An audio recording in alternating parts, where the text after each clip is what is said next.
올려드리겠습니다.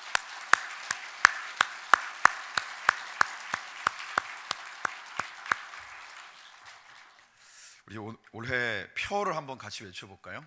제가 앞에 부분을 하면 여러분들이 이제 뒤에 하시면 되겠습니다. 말씀이 흥왕하면, 한 번만 더요. 말씀이 흥왕하면 올 한 해 저와 여러분들의 모든 삶의 자리마다에 말씀이 흥왕하여 하나님의 생생한 역사가 늘 풍성히 간증되어지는 복된 날들이 되시기를 주님의 이름으로 축원합니다. 여러분 집에 혹시 체중계 있으십니까? 확실히 풍속도가 많이 바뀌었습니다. 옛날에는 사실 집에 체중계 있는 집이 생각보다 많지 않았는데 요즘은 체중계가 그래도 꽤나 많이 있는 게 적어도 본인이 비단 다이어트뿐만이 아니라 건강 관리를 하는 것에 있어서 그래도 이 체중을 늘 지속적으로 체크하는 것이 굉장히 중요하다 그럽니다. 그러니까 현재의 나의 상태를 정확하게 알 수 있는, 저희 집에도 하나 있는데 요즘 올라가기가 좀 두렵습니다. 이러지 말아야 되는데 하면서도 자꾸 멈칫멈칫하게 됩니다. 그 체중계를 사실 뭔가 어떤 스트레스다, 그냥 이게 굉장히 큰 부담이다 그렇게 하게 되면 그게 사실 바라보는 것만으로도 굉장히 힘들 수 있지만 그래도 현재의 나의 상태에 대한 부분들을 잘 체크하면서 먹는 거 하나도, 뭔가 삶의 패턴, 생활 습관에 대한 부분들도 조절할 수 있는 하나의 동기부여가 된다라고 하면 사실은 굉장히 유용한 물건이 되는 것이죠. 그런데 오늘 우리가 읽은 말씀 속에 바로 그런 옛날로 말하면 저울이죠. 이 무게를 재는 것에 대한 말씀이 기록이 되어져 있습니다. 한마디로 말하면 하나님의 저울을 말씀하고 있는 거예요. 나중에 이제 이 말씀에 대한 내용들을 조금 더 구체적으로 여러분들에게 설명드리겠습니다만은 하나님이 우리를 달아보신다, 그거죠. 우리의 삶에 하나님이 어떻게 나를 달아보시는가, 나의 삶의 순간순간들 속에 하나님은 눈동자와 같이 우리를 늘 주목하고 계시기 때문에, 그리고 우리의 머리털 하나까지도 세신 바 되시기 때문에 우리의 삶에 대한 어마어마한 관심을 가지고 계신 거예요. 그러니까 제가 늘 말씀드리지만 하나님이 요즘 좀 바쁘신가 봐, 통 나한테 신경 쓰실 겨를이 없는 것 같아, 내 주변에 있는 저 사람 때문에 요즘 많이 바쁘신 것 같아, 이런 오해는 여러분 절대로 하지 마시기 바랍니다. 성경에 있는 모든 말씀이 하나님의 한결같은 은혜와 그 사랑과 관심이 우리를 향하고 있다라고 하는 것을 말씀하고 있습니다. 먼저 이것이 저와 여러분들 가운데 확신되어지시기를 주님의 이름으로 축원합니다. 제가 올 한 해 꼭 이렇게 되기를 원합니다 라고 주일 설교를 통해서 말씀드릴 때 우리의 정체성에 대한 부분들을 알아야 된다 나눴습니다. 그런데 그 정체성에 대한 부분이다 라고 하는 게 뭐냐, 사도 바울의 말을, 그 고백을 인용해서 바로 내가 죄인 중에 괴수인데 그게 나의 원래의 모습이란 말이에요. 그러니까 하나님의 저울에 달아보면 늘 나는 막 모자라요. 그러니까 적정하게 하나님의 뜻에 부합되어질 만한 존재로 내가 우뚝 서 있을 때가 별로 없다라는 거예요. 그렇게 모자라고 또 모자란 존재인데 그런 죄인인 내가 하나님의 전적인 사랑과 예수 그리스도를 통한 은혜로 말미암아서 구원받고 하나님의 자녀가 된 거예요. 그러니까 하나님께서 무언가 측정하신다라고 하는 의미는 단지 네가 잘했어 못했어에 초점이 있는 게 아니라 우리의 현재의 모습을 잘 진단해 볼 수 있도록 하시는 하나님의 분명하신 뜻이 그 가운데 있는 줄 믿습니다. 우리가 체중계 앞에 설 때는 나의 건강에 대한 부분들, 내 몸무게가 내 키와 봤을 때 표준으로 맞는가, 이런 부분들을 체크하면서 여러 가지를 조절할 수 있는 계획을 잡지만 우리의 영적인 저울, 하나님이 우리를 재보시는 것들은 우리가 하나님의 뜻 가운데서 하나님의 약속하신 땅의 주인공으로 살아가도록 우리를 그 땅의 주인공다운 그런 체질과 삶의 모습으로 변화시키시고자 하는 하나님의 분명한 뜻이 있는 줄 믿습니다. 그래서 여러분들이 분주한 삶 가운데 계시다가 지금 이 자리에 오신 거예요. 하나님의 그러한 분명한 음성과 하나님의 그 마음을 다시 한번 이 가운데 분명하게 가지고 우리의 삶의 자리에서 하나님과 온전히 동행하는 삶을 살고자 하는 결단과 헌신이 있는 시간이 바로 우리에게 허락하신 이 예배인 줄 믿습니다. 그래서 우리는 늘 고백하는 거예요. 우리 나의 나 된 것이 다 주님의 은혜다. 우리 고린도전서 15장 10절의 말씀을 같이 한번 읽어보겠습니다. 시작. 그러나 내가 나 된 것은 하나님의 은혜로 된 것이니 내게 주신 그의 은혜가 헛되지 아니하여 내가 모든 사도보다 더 많이 수고하였으나 내가 한 것이 아니요 오직 나와 함께 하신 하나님의 은혜로라. 아멘. 사실 사도 바울만큼 열심히 살았던 사람이 없습니다. 그리고 요즘으로 말하면 약간 완벽주의자거든요. 그러니까 자기 기준에서 조금이라도 어긋나면 본인이 제일 못 견뎌하는 스타일이에요. 혹시 여러분들 중에도 그런 어떤 캐릭터를 갖고 있는 분들이 있을 수 있는데, 아무튼 그 기준이 너무 엄격한데 그 가운데서 자신 스스로가 어디에 뒹굴어져 있었던 적이 한 번도 없는 거예요. 모든 상황과 순간 가운데서 아무튼 기회만 있으면 복음을 나누기 위해서 어떻게 하면 교회가 세워질 수 있는가에 대해서 모든 것을 쏟았던 인물인데, 분명한 건 그가 다른 사도들보다 아니면 사람들 앞에 이렇게 드러나져 있는 사람들과 비교했을 때는 자기가 사실 조금도 부족한 게 없는 사람인데, 그 모든 것 역시도 내 자랑이 아니고 그것은 하나님의 은혜로 말미암은 것이다, 이렇게 고백하는 거예요. 나의 나 된 것은 다 주님의 은혜다.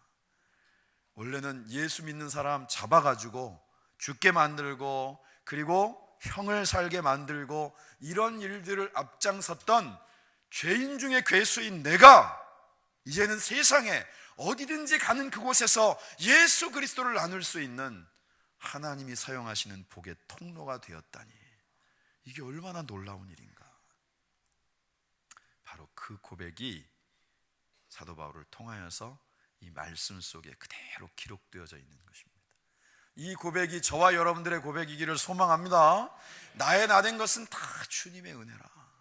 우리는 그 모습 자체가 우리의 마음에 들고 내가 생각했을 때 좋은 어떤 결과들에 대한 것들을 늘 머릿속에 그리지만, 주님이 나와 함께 하시고 있기 때문에 우리의 삶의 모든 순간은 어느 한순간도 예외 없이 다 하나님의 은혜다.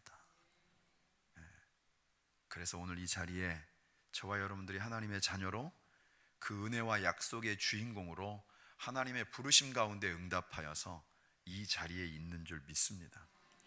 우리가 읽은 말씀의 3절 앞부분입니다. 다니엘서 5장의 3절에 보면 이에 예루살렘 하나님의 전 성소 중에서 탈취하여 온 금그릇을 가져오매 왕이 그 귀족들과 왕후들과 후궁들과 더불어 그것으로 마시더라. 오늘 이 어떤 말씀이 기록되어진 배경이 여기에 나와 있습니다. 사실 이 다니엘서는 그 주된 초점이 다니엘에게 맞춰 있기 때문에 역사적인 모든 정황에 대한 부분들을 상세하게 앞뒤 문맥에 맞게 기록하고 있지는 않습니다. 바로 이 앞에 있는 4장까지는 느부갓네살 왕에 대한 얘기가 나오고, 그리고 5장 1절부터 다시 그냥 벨사살이라고 하는 그 다음 왕으로 그 내용이 바뀐 거예요. 그런데 역사가들을 통하여서 지금 이 말씀이 기록되어져 있는 배경을 살펴보면 뭐냐 하면, 나중에 이제 후반부에 우리가 읽은 말씀의 부분에 나오지만 메대와 바사라고 하는 이 바벨론의 뒤를 이어서 신흥 강국으로 이 바벨론을 위협하고 있는 바로 그 나라와 더불어 싸움을 하고 있었던 거예요. 전쟁이 일어나서 치열한 접전 가운데 사실은 바벨론이 수세에 몰렸는데, 그때 당시에 왕이었던 이 벨사살이 나름대로는 바벨론의 굉장히 견고한 성 가운데 딱 성문을 걸어 잠그고, 절대로 이 성은 누가 와도 절대로 함락되지 않는다, 그런 마음 속에서 자기의 신하들과 더불어 잔치를 벌인 거예요. 물론 전쟁터 가운데 잔치의 의미는 그런 어떤 장수들을 격려하는 의미도 있지만, 지금의 상황은 나라의 존폐가 걸린 문제인데 그 상황에 대한 인식들을 하지 못하고 여기서 술판이 벌어진 거예요. 그런데 설상가상 그때에 동원되어져 있었던 잔과 이런 것들이 바로 예루살렘을 함락시키고 그 가운데에서 성전 가운데 뺏어온 하나님 앞에 드려지는 성물로 술잔치를 벌린 거예요. 우리가 읽은 말씀의 3절의 내용이 그거예요. 후궁들까지 다 불러다가 야 이건 니네 해. 그리고 자기가 제일 좋고 큰 잔 딱 들고 술판을 벌인 거예요. 그런데 바로 그 연회의 자리에서 갑작스럽게 환상 중에 손이 나와서 본인들에게는 잘 판독이 되지 않는 글씨를 쓴 거예요. 그런데 이 글씨를 딱 대하고 나니 6절의 말씀에 이에 왕의 즐기던 얼굴빛이 변하고 그 생각이 번민하여 넓적다리 마디가 녹는 듯하고 그의 무릎이 서로 부딪혔다. 갑자기 두려움에 쌓인 거예요. 공포가 찾아온 거예요. 지금 이 상황이 한순간에 잔치자리가 아니라 장례식 자리처럼 바뀌어버린 거예요. 이 뜻을 아는 사람이 있느냐? 누군가 와서 해석해줘라. 내 마음에 있는 불안함을 다 거두어줘라. 아무도 해석하는 사람이 없었어요. 이 문헌 자체는 아람어일 것이다라고 하는 것이 가장 확실한 해석인데, 그럼에도 불구하고 이 당시에는 이 문자에 대한 부분들을 해석하는 사람이 한 명도 없었는데 다니엘이 추천을 받아서 오게 된 거예요. 그리고는 그 다니엘에게 이 해석에 대한 부분들을 부탁하게 되는 것입니다. 이 말씀의 내용들을 보면서 사실 우리가 자기의 현재의 처지와 상황에 대한 부분들을 제대로 인식하지 못하고 자꾸만 스스로를 높이고 교만해져가는 과정들이라고 하는 게 사람들에게 있어서 마치 암처럼 인식하지 못하는 것 가운데 그 개인의 인생을 망가뜨리고 또 그가 책임지고 있는 공동체에까지도 영향을 미치는 것을 우리는 말씀을 통해서 봅니다. 만약에 우리 안에서 암세포가 자라나고 있는 것들을 그때그때 바로바로 인식할 수 있다면, 갑작스럽게 나라에서 하라는 건강검진 받아가지고 불현듯 알게 되어지는 상황들 말고, 정기적인 검사를 받아가지고 그 가운데 발견되어지는 것 말고 우리의 삶에서 그걸 그때그때 다 우리가 다 체크할 수 있다 그러면 사실 암을 능히 이겨낼 텐데 그러지 못할 때가 많다라는 거예요. 그러니까 나도 모르는 사이에 그것들이 자라나가는 거예요. 그런데 교만도 마찬가지예요. 우리는 스스로가 자기를 높이고 하나님 앞에서 오늘 말씀에 기록된 것처럼 하나님조차도 우습게 여길 수 있는 이러한 영적인 교만들이 우리의 삶에서 자라나가고 있는 것을 우리가 모를 때가 너무 많단 말이에요. 우리의 삶에 하나님이 허락하시지 않으면 어떤 것도 내 것이 아닌데 그 모든 것들을 까맣게 잊고 늘 그저 우리는 나의 나된 것이 주님의 은혜가 아니라 나의 나된 것은 다 내 노력의 결과라고 생각하면서 그렇게 삶을 살아갈 때가 너무 많다라는 거예요. 그런데 그 부분들에 대해서 하나님이 정확한 깨달음을 오늘 이 환상 중에 나타난 글자를 통하여서 알려주시고자 하는 거예요. 요한복음 3장 30절의 말씀 같이 한번 읽겠습니다. 시작. 그는 흥하여야 하겠고 나는 쇠하여야 하리라 하니라. 아멘. 세례 요한이 자기를 향하여서 사람들의 주목이 너무 부담스러웠어요. 한마디로 말하면 그때 당시의 세례 요한은 요즘 쓰는 표현으로 셀럽이었거든요. 유명한 사람, 누구도 그 앞에 가서 머리를 조아리지 않는 사람이 없는, 자신의 죄를 회개하고 그를 통하여서 세례를 받는 사람들이 줄을 서 있었기 때문에 이 세례 요한이라는 인물에 대해서 많은 사람들이 관심을 갖고 그가 이 땅 가운데 올 정말 우리의 환경들을 바꿔 놓을 수 있는 그런 구원자로 받아들이는 사람도 많았어요. 근데 세례 요한은 항상 자신의 위치에 대한 부분들을 늘 정확하게 인식했어요. 나는 사실 내 나중에 오실 분의 신발끈 매는 것도 감당할 수 있는 사람이 아니다. 신발끈을 매는 것은 그때 당시에 종들이 하는 일이었는데 나는 그런 종의 자리도 굉장히 크다 여길 만큼 그 앞에서는 작은 존재에 불과하다. 오늘 말씀에는 이 땅 가운데 진짜 흥하여야 될 분은 바로 예수님이시다라고 말씀하고 있는 거예요. 저와 여러분들의 삶에 오직 그 주님이 높여지기를 소망합니다. 우리가 예배 드린다는 뜻이 뭐죠? 첫 번째는 하나님께 영광을 돌리는 거예요. 주님의 이름을 높이는 거예요. 우리의 찬송의 제1순위가 항상 우리의 주님이 되는 거예요. 그런데 여전히 우리는 예배의 자리에서조차 내 생각도 내려놓으려고 하지 않고 내 기준조차도 바꾸려고 하지 않고 내가 모든 삶을 판단하고 사람들을 정죄하고 내 기준 속에서만 세상을 바라보는 눈들을 끝까지 고집하려고 할 때가 너무 많다라는 거예요. 오늘 이 예배가 온전히 주님을 높이는 그런 귀하고 복된 시간이 되시기를 소망합니다. 우리가 읽은 말씀의 17절에 그 전에 이제 벨사살이 상황이 지금 굉장히 긴박하니까 다니엘한테 너 이것도 해주고 저것도 해주고 막 이런다고, 이것만 제대로 해석해주면 내가 하여튼 다 해줄게 이러면서 나름대로는 상을 걸었어요. 옵션을 내놨단 말이에요. 그랬더니 이 다니엘이 했던 말이 17절에 기록이 되어 있습니다. 다니엘이 왕에게 대답하여 이르되 왕의 예물은 왕이 친히 가지시던지, 그리고 뭐라고 되어 있어요? 왕의 상급은 다른 사람에게 주옵소서. 그럴지라도 내가 왕을 위하여 이 글을 읽으며 그 해석을 말씀드리겠습니다. 당신이 나한테 뭘 주느냐는 중요하지 않습니다. 하나님이 나를 세워서 이 말 뜻을 정확하게 당신과 또 함께한 모든 신하들 가운데 전달하도록 나를 보내신 거예요. 바로 선지자로서 보내심을 받았다는 뜻입니다. 히브리어로 선지자라는 단어 가운데 하나가 뭐냐면 바로 나비라고 하는 단어입니다. 제가 사실 여러 차례 말씀드린 적이 있는데 나비의 뜻은 하나예요. 혹시나 그 사람이 좀 내성적이고 말주변이 없어도 하나님이 주신 메시지가 선명하면 입을 열지 않고는 견딜 수 없는 거예요. 나를 통하여 바로 주님의 그 메시지가 전달되어야만 하는 하나님의 보내신 바에 온전히 순종하는 삶으로 그 말씀을 증거하는 사람들이 누구냐? 바로 나비, 선지자란 말이에요. 그러니까 당신의 상 여부와 상관없이 하나님께로부터 받은 그 음성을 나는 당신에게 전할 수밖에 없고 이 나라의 모든 신하들이 들리도록 하나님의 뜻을 전하겠습니다. 오늘 저와 여러분들의 삶에 하나님의 말씀이라고 하는 것은 바뀌는 것들이 아니기 때문에, 그때그때 상황과 순간에 따라서 우리의 생각에 편리하도록 이것들이 바뀌어지는 것들이 아니기 때문에, 하나님의 말씀이 우리 가운데 기준이 되어지는 것은 어떠한 상황과 순간 가운데서도 주님의 뜻은 더함이나 뺨 없이 그대로 나누어지는 것이 우리를 통한 하나님의 역사인 줄 믿습니다. 자꾸 아전인수격으로 나에게 맞는 말씀으로 바꾸려고 하지 말고, 그리고 내가 알고 있는 것들을 가지고 그 기준들을 삼으려고 하지 말고, 하나님의 말씀 앞에 우리가 삶으로 순종하는 은혜의 자리가 또한 이 예배이기를 간절히 소망합니다. 마태복음 6장 33절의 말씀에 너희는 먼저 그의 나라와 그의 의를 구하라 그랬어요.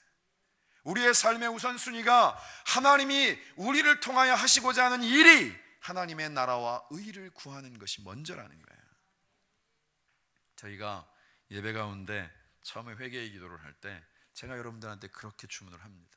한 주간의 삶을 돌아보면서 하나님의 나라와 의를 구하는 것이 삶의 우선순위가 아니고 내 욕심 따라 살고 내 생각 속에 파묻혀 있고 주변에 내 가운데 이익이 될 만한 사람들과의 관계 속에서만 분주했던 나의 모습이 이제는 하나님 중심으로 하나님의 나라와 의를 구하는 그 우선순위 가운데 다시 한번 선명하게 우리의 삶에 초점을 맞추고 그것이 기준이 되어지는 출발이 바로 이 예배의 자리가 되어야 될 줄 믿습니다.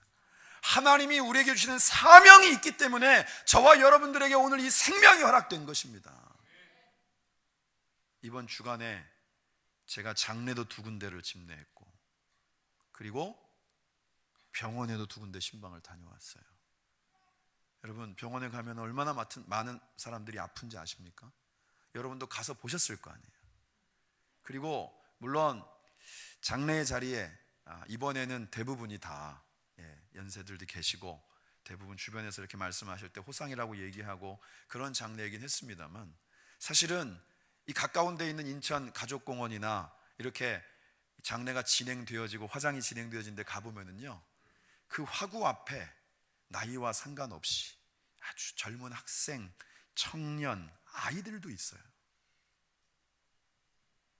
그게 우리가 살아가고 있는 삶의 공간에 동일하게 같은 하늘 아래에 얼마 멀지 않은 곳에서 일어나고 있는 일들입니다. 우리 허락하신 생명이 내 것이다. 아니요, 절대로 그렇지 않습니다. 이 땅 가운데 그 어떤 사람도 하나님이 허락하시는 동안만 살아가는 것입니다. 오는 것에 순서가 있지만 가는 것에 순서가 없는 걸 우리는 너무 잘 잊어먹는 거예요. 그렇기 때문에 우리의 삶의 오늘은 그냥 주어진 날이 아니라 하나님의 분명한 뜻이 있고 하나님이 나를 통해 이루시고자 하는 하나님이 내게 맡겨주신 사명이 있단 말이에요. 시편 16편의 말씀에 보면 하나님이 우리의 살아갈 땅을 줄로 재어주셨다는 표현이 있어요. 그런데 그 구역은 실로 아름다운 곳이라. 그 아름다운 땅을 바라보며 나도 좋아하고 다른 사람들도 좋아한단 말이에요. 우리의 눈에는 보이지 않지만 하나님이 저와 여러분들을 택하신 그 순간부터 우리에게는 이미 하나님의 역사하심을 위한 지경, 우리의 땅, 우리의 기업이 다 하나님이 우리 몫으로 다 준비해 놓으신 줄 믿습니다. 여러분들 땅 좋아하시잖아요. 대한민국 땅에서 부동산 싫어하는 사람이 있습니까? 건물이 있었으면 좋겠잖아요. 농담처럼 창조주 위가 건물주라고 말도 안 되는 그런 유머들이 돌아다니고 있는 게 2018년의 대한민국입니다. 그런데 그게 여러분 농담이라고 하기에 너무 많은 사람들이 긍정하는 거예요.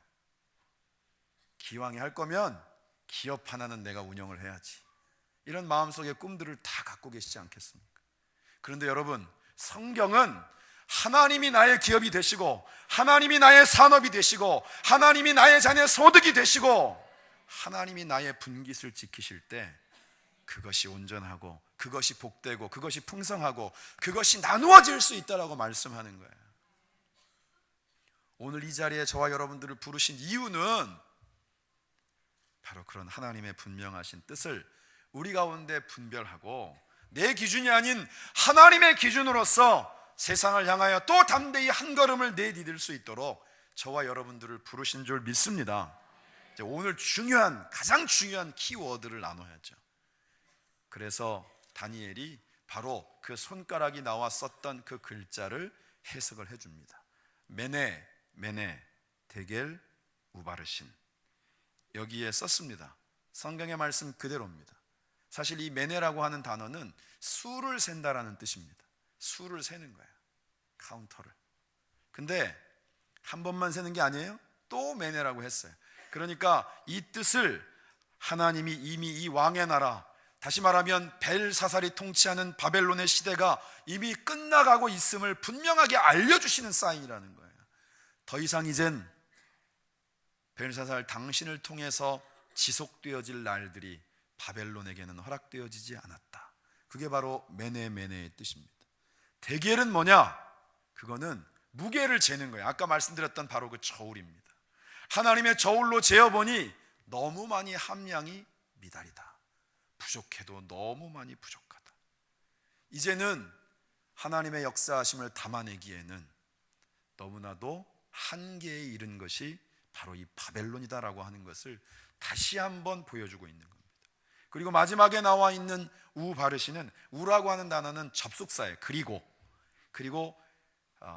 바르신이라고 하는 것은 여기에 쓴 베레스라고 하는 단어의 복수형입니다.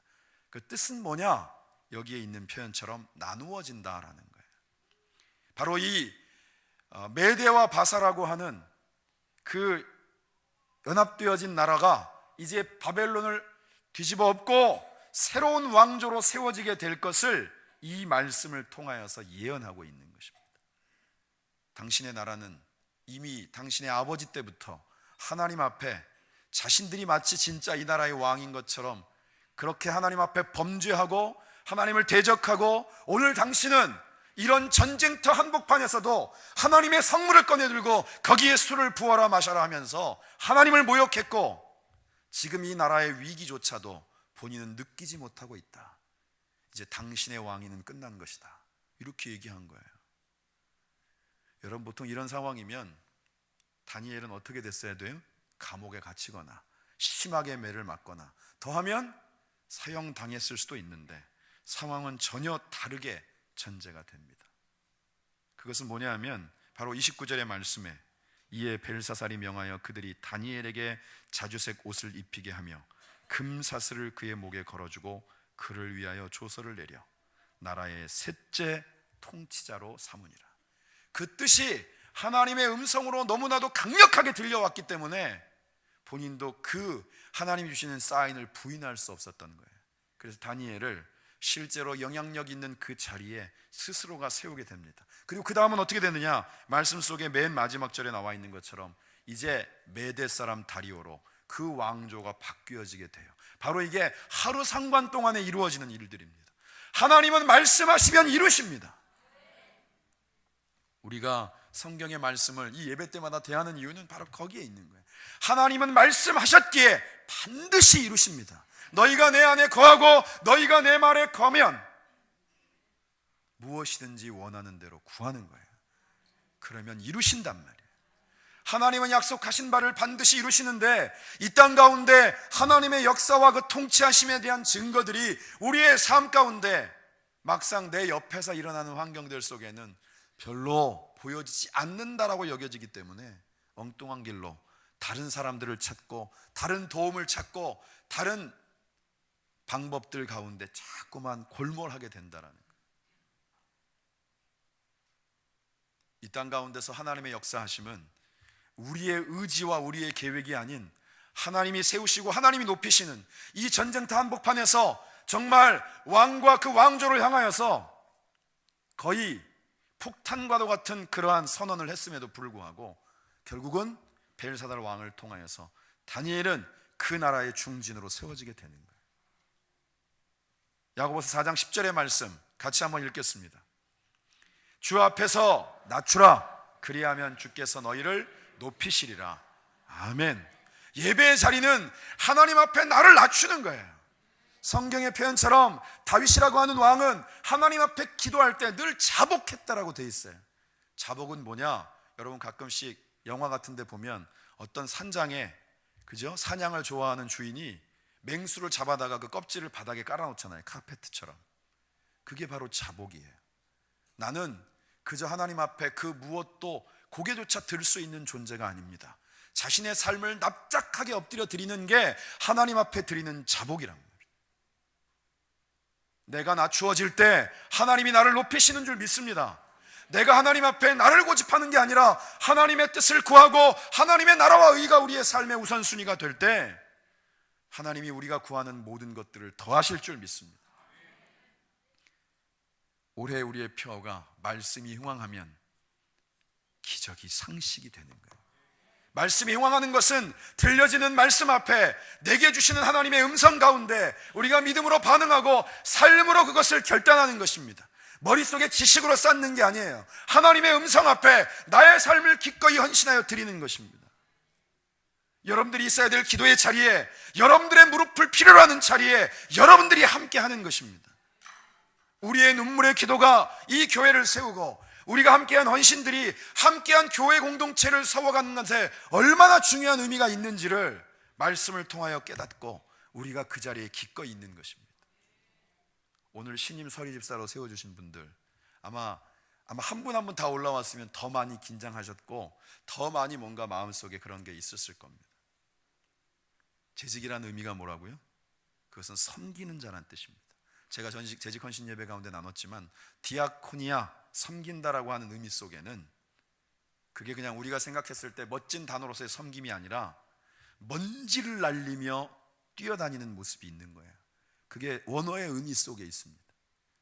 내가 필요로 하는 것, 나의 도움이 요청되는 것, 보이진 않지만 나로 하여서 누군가가 세워질 수 있는 자리에 우리는 분주하게 그 자리를 찾고 그 자리에 기꺼이 서기를 원하고 내가 낮아지지만 결국은 그 가운데서 주님이 높아지시고 성경의 표현에 보면 굉장히 드라마틱한 비유가 나와 있잖아요. 잔치를 딱 배설을 했는데 사람들이 하나씩 둘씩 저 입구에서 카페트를 통해서 걸어 들어오는 거예요.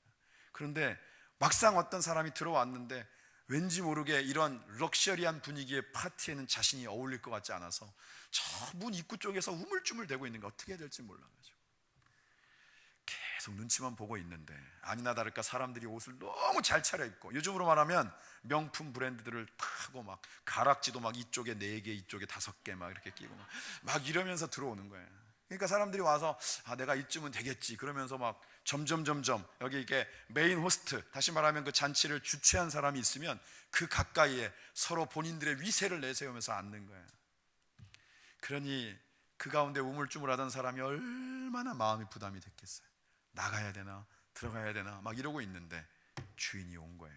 그 잔치의 호스트인 진짜 연회의 주인이 온 거예요. 그런데 들어오자마자 다른 아무 멘트를 하지 않고 사람을 찾는 거예요. 그러더니 저기 뒤에서 그저 초라한 행색으로 어쩔 줄 모르고 있는 바로 그 인물을 부르는 거예요. 어서 이리 오십시오. 내 옆자리에 앉으세요. 사람들의 눈이 휘둥그레졌습니다. 그 가운데 옆에서 시중 들던 메이드인 것처럼 보였는데, 다시 말하면 그날 일일 출장 뷔페로 오신 분들처럼 보였는데 갑자기 주인이 자기 옆자리에 앉히는 거예요. 이 사람들이 술렁술렁 대기 시작했어요. 그리고 바로 옆자리에 앉아서 그 연회의 모든 기간들 속에 오히려 이 주인보다도 그 많은 사람들의 시선을 한 몸에 받았던 인물, 그게 바로 성경이 얘기하는 저와 여러분인 줄 믿습니다. 하나님이 우리를 높이시는 건 내가 높이는 게 아니에요, 여러분. 내가 스스로 높이는 건요, 항상 그 끝이 별로 좋지 않습니다. 모르겠어요. 신분에 나시고 싶으면 뭐 그런 것도 또 삶의 한 방법일 수 있겠죠. 그런데 하나님이 나를 높이시면, 하나님이 나를 세우시면, 하나님이 나를 사용하시면 우리의 삶이 하나님의 생생한 역사의 현장인과 동시에 우리의 삶의 순간순간이 하나님께만 온전히 영광이 될 줄 믿습니다. 지금도 하나님은 살아 역사하신다. 광야의 여정 가운데 이스라엘 백성의 문제, 배고픔, 갈증, 추위, 더위, 대적과의 싸움, 어떠한 문제의 현장에서도 아까 우리가 찬송했던 것처럼 거친 파도 나를 향해 와도 주와 함께 날아오르리. 폭풍 가운데 주님이 나와 함께 하심으로 그 모든 거친 풍랑과 나를 위협하는 것들이 다 잠잠해지는 거예요. 여러분들의 삶의 자리가 그런 생생한 하나님의 역사의 현장이 되어지시기를 주님의 이름으로 축원합니다. 바로 그 삶이 말씀이 형황함으로 하나님의 역사가 나타나는 삶이고, 바로 그 삶이 우리의 삶을 통하여 하나님이 증거되어지는 삶이에요. 올 한 해 2018년이 저와 여러분들 가운데 그런 하나님의 생생한 역사, 내가 낮아지고 주님이 높아지시고 주의 말씀이 흥황하여 우리의 삶마다 말씀 가운데 기록되어진 대로 그러한 분명한 기적의 역사를 이루시는 그런 하나님이 우리가 모여질 때마다 간증되어지고 흩어지면 또 나누어지는 귀하고 복된 한 해가 되어지시기를 주님의 이름으로 축원합니다.